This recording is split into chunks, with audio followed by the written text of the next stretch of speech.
The Department of Trade and Industry is monitoring the prices of prime commodities to possibly come up with measures to prevent them from spiking too much.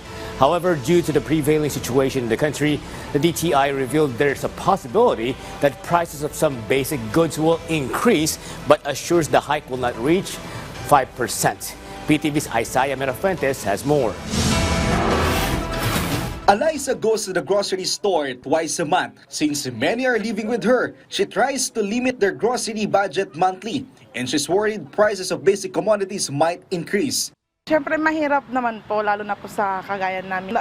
Walang ganong trabaho, mahirap po. But according to the Department of Trade and Industry, the prices of goods may possibly increase, but the agency assured it won't go beyond 5%. Actually, itong mga manufacturers na to, they really also understand the plight of the consumers. So, nakakaintindi sila. So, we also have constant conversations and constant meetings with them. Bread, sardines, noodles, coffee, and milk are seen to high cost. Meanwhile, the Department of Agriculture will set a maximum suggested retail price or SRP for imported rice at 58 pesos per kilo starting January 20. We cannot set it. We will recommend to the President price ceilings.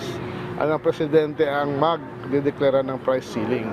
Currently, the price of imported rice reaches up to 65 pesos a kilo. The DA will also coordinate with supermarkets to ensure max SRP for imported rice will be followed. The DA has also started selling sulit rice at 36 pesos per kilo. This aims to bring down rice prices. Maybe a little, because of course, if more people buy the sulit rice, then the demand shifts. Mag-move yung demand from this 5% rice to sulit rice. A full launch of sulit rice is expected in the coming days. From PTV Manila, Isaiah Merafuentes, Balitang Pambansa.